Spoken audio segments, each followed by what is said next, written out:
Hey everybody, Brent Florica here, and welcome back to Sketchbook B. I'm a little under the weather, so excuse my kind of gnarly voice right now, but I was going to do a different video for my next one, as I mentioned previously, but I had this commission request come in last minute, so I thought I would make a video out of this one as well. And this is a house drawing, a final kind of by hand rendering using my markers and my inking pens for my former employer out west. And this time I'm taking you through the whole process here. So the way I start these off is usually I have some photo reference, and the paper that I use to draw these on is about 8x6. So I use some digital tools. I use GIMP usually to lay out the image within a 6x8 template, and I print it to size, and that way I can kind of trace over it on my light box here, as you can see. And that just it's actually made my process of drawing a lot quicker, because I'm not just kind of roughing it out by eye. And originally I would do it that way, and it just made it a lot harder to be accurate and a lot harder to get the house centered. I would start at one side, and by the time I got to the other side, it's like, oh man, I'm way off center. So this method just allows me to place it up front on the computer so I know it's centered, and that way I can just more or less trace over the key lines and then proceed right into the inking from that point. So it's been a pretty effective method for me, and yeah, I'm definitely happy with how this has improved my workflow.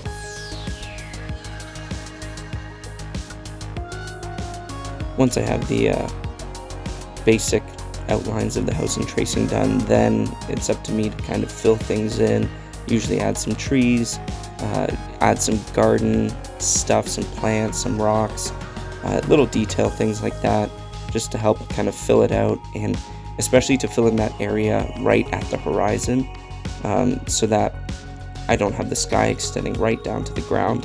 Gotta have something to kind of fill that in. So I usually use some trees to do that, or fences, that kind of thing. And then after that, I'm just sort of free to play around with making it look nice.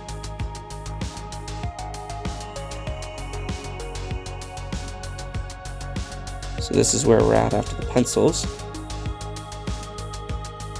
Time to move on to the inking. So with this, as always, I'm using my Micron pens, and for this one, I believe I was using a 0.05 Micron pen, which is the finest one that I have. And I usually just start with the fine one, and then at the end, if I need to, I'll go over it with a thicker one around the edges, that kind of thing, just to give it a bit more definition and a bit more visual interest instead of everything being kind of one thickness. It just helps to make certain aspects of it pop a little more and make it a little bit more visually interesting. After the pencils are done, this part is kind of enjoyable for me, because I can just turn my brain off a bit in a sense, and I'm kind of tracing what I've already done, but trying to make it just a little more refined and polished. And I don't worry too much about being 100% precise, like being perfectly straight with my lines or things like that. You know, especially with something like this, the person that's going to receive this, that's moving into this house, they have the house. If they want to look at it exactly as it is, they can just stand outside and look at it. So if I'm going to do a piece of art of it and something a little more stylized, then I'm not going to concern myself so much with trying to make it exactly as it is. I want it to be sort of just a visual representation of the house that's a little more free-flowing, and that's kind of my approach anyway that I've taken to all of these over the years, and I feel like it works for me. It allows me to do them relatively quickly without getting too bogged down with perfection, and that I feel like helps me even just mentally as I'm going through them, to not get too stressed out about every little thing. And you know, if there's a few happy little accidents along the way, as Bob Ross would say, it's not as stressful as if I were trying to make an exact perfect representation. It's always fun too in the inking stage to flesh out the details in the trees a little more and do all the plants and stuff. That's always a lot of fun. There is going to be some exterior tile on this one as well. However, in the past I would have tried to ink the separations and the joints and stuff in the tiles.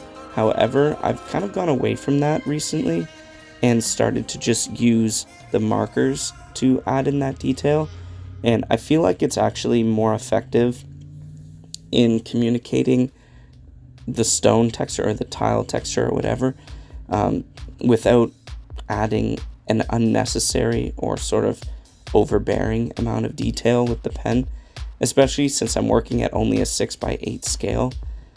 It makes it difficult to add a ton of ink because it can suddenly become just like black and it's all bleeding together, and there's not a lot of room for the inking to breathe.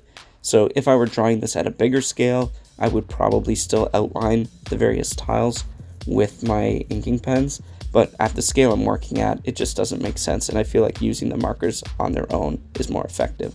So that's where we are after the inking stage, coming along nicely. Now, of course, my favorite part, the part that ties it all together. So I'm using my Copic markers here.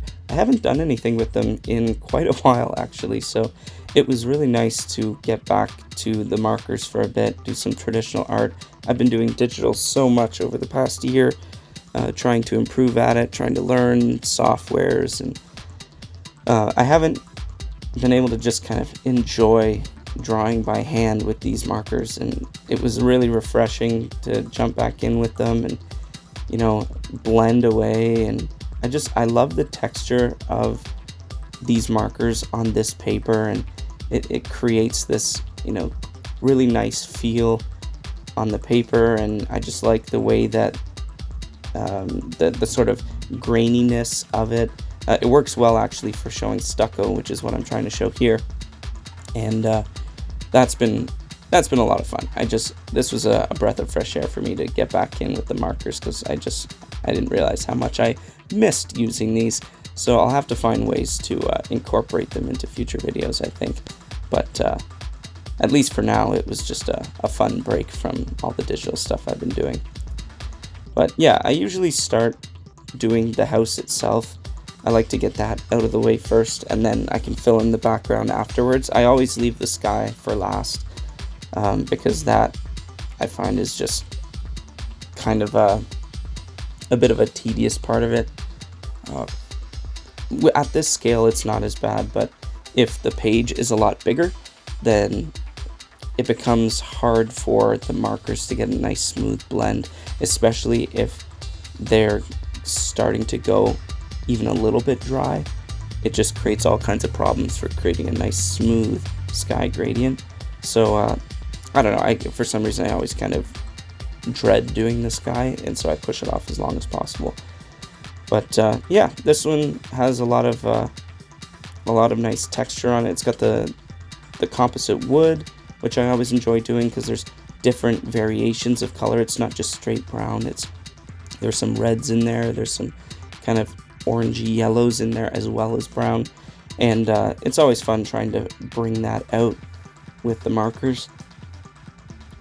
As well, the tile and stuff that I'm going to get into in a little bit, as you'll see, is it's got a lot of nice variations of gray and stuff. So all of those things are fun to try and achieve, and it's always a challenge to kind of blend those colors appropriately. And that's why actually it's so important to have, like you can see there on the side, I have my little card of marker paper that I use as kind of a palette of colors to just test my markers on.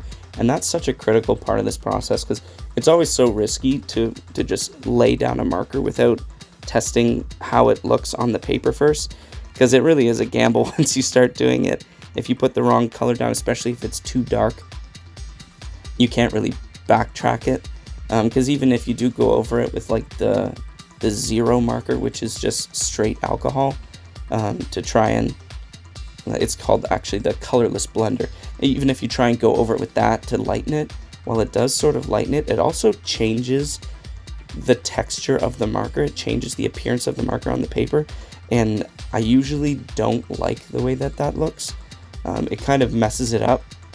So it's always best to have a piece of card there, something that you can just practice or test out different color combinations, different blendings, and you know, sometimes it helps to, yeah, you can see, if I put this color over this color, what's that going to do? If I put, you know, try a different combination, what's that going to do?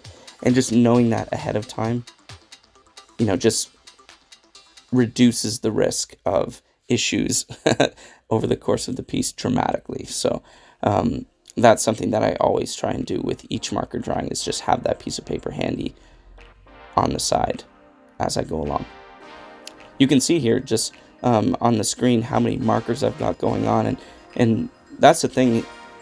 Over the course of these drawings and stuff, I use sometimes close to, you know, 30 different markers just for one piece, because there's so many different combinations of colors and blends and things.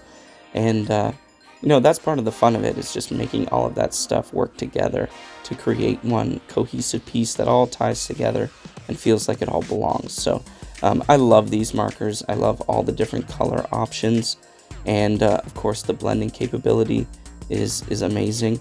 I've had these ones now, most of them, for I want to say like 3 or 4 years, and you know, so it seems like each time I'm using them, I'm discovering that, you know, there's 1 or 2 that are starting to dry out. So they do have a shelf life, but I'm thankful that so far they've been pretty good at staying nice and juicy and lasting quite a while. So now this is another part of my technique that I've developed in recent years, is my grass technique. I have a nice green. It's called actually grass green, and I really love this one. So I usually use that as the base, and I try and kind of flick my finger or my wrist so that as I go through it, I just go in horizontal rows, starting from the far away and moving to the foreground. So that way I can try and achieve a little bit of that grass texture. And then I kind of go over it with, you know, either a lighter kind of yellowy green or a darker green, just to create some shadow, some highlight, some variation in the colors. I just feel like that adds a little dose of realism. So now putting in the sky. This one actually, I did the sky first because I thought I'll do the sky, and that way I can do the trees sort of over top of the sky, and that way I won't leave as much blank white space around the area of the tree. So I usually use the B0 family. So there's like I forget what the B quadruple zero is, but B00 I think is called frost blue, and I work all the way up to B05, which I believe is processed blue, and it just gives a nice gradient, that sort of atmospheric perspective, whereas it's farther away, it's sort of lighter and paler. And throw some clouds in, and then I can start in on the trees, and this is always a really satisfying part of it too. Start with, like, you know, a lighter color to get that highlight, and then go in with sort of more of the base color of the tree, and from there then I can add in the shadow part of the tree and really the darkest parts of it. But that all brings it together as sort of a finished piece, just some final touches, but this is the finished result here. I hope you enjoyed it, and thanks for spending some time with me.